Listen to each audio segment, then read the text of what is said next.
You'd think the biggest ideas about reality would come from a super collider, right?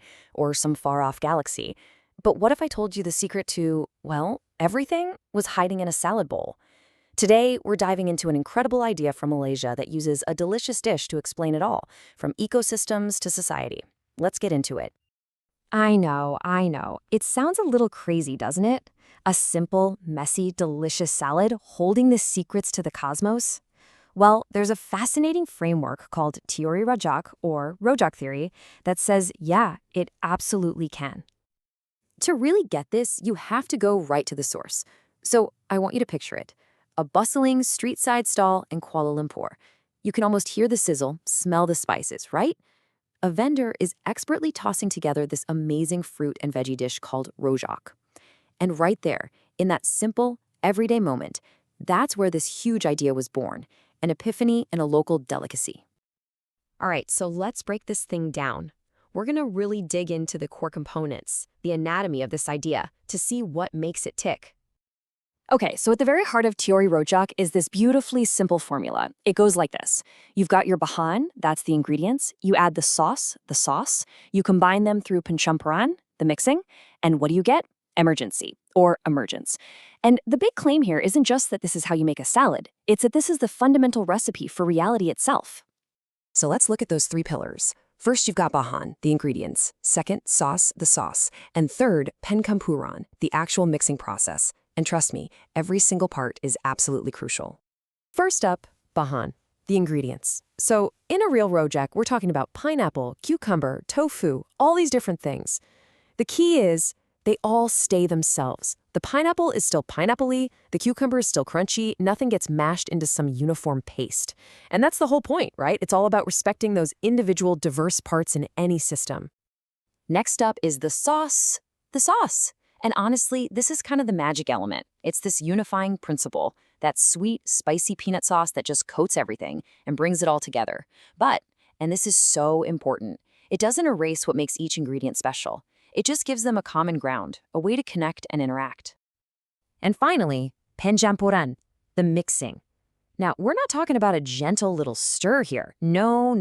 This is a big, dynamic, energetic toss. It's the action that makes sure every single piece gets coated in that sauce and bumps up against every other piece. This is where it all comes alive. So you do all that, and what's the result? Boom. Emergency. Emergence. You've created something totally new. The final rojak dish isn't just a pile of fruit and veggies anymore, is it? It's this whole new, complex, amazing flavor experience that is so much more than the sum of its parts. That is emergence. Okay, that's cool for a salad, but how does this apply to, everything else? Let's take this idea and see how it becomes this incredible lens for looking at pretty much our entire world. And this is where it gets really wild. Look at how this pattern pops up everywhere. Take biology. Your bahan are all the different species. The sauce, that's stuff like nutrient cycles, the rules that connect them.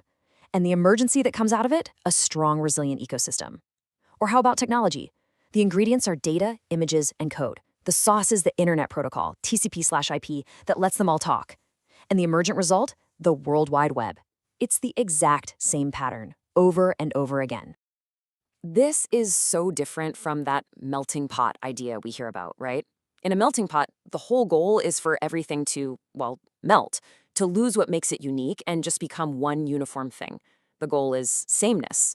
But the Rojak model, it's the complete opposite. The ingredients keep their identity. The goal isn't uniformity, it's a vibrant, dynamic harmony. It's a beautiful, exciting mix.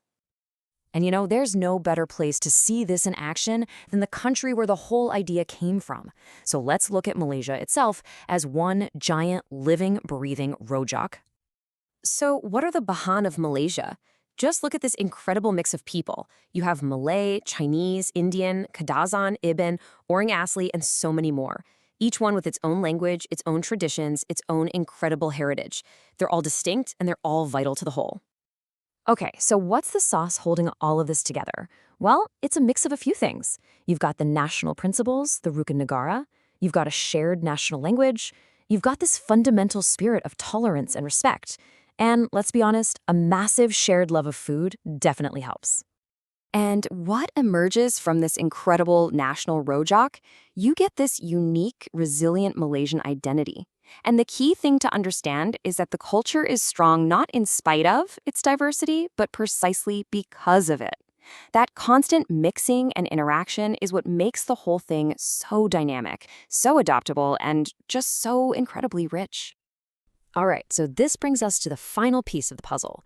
And honestly, this might be the most powerful part of the whole theory. It's about shifting from just observing the world to realizing we all have a role to play, like a cosmic chef. What this theory really does is it completely flips your perspective. It's saying, hey, you're not just a passive consumer of reality. You're not just sitting back and watching the world happen.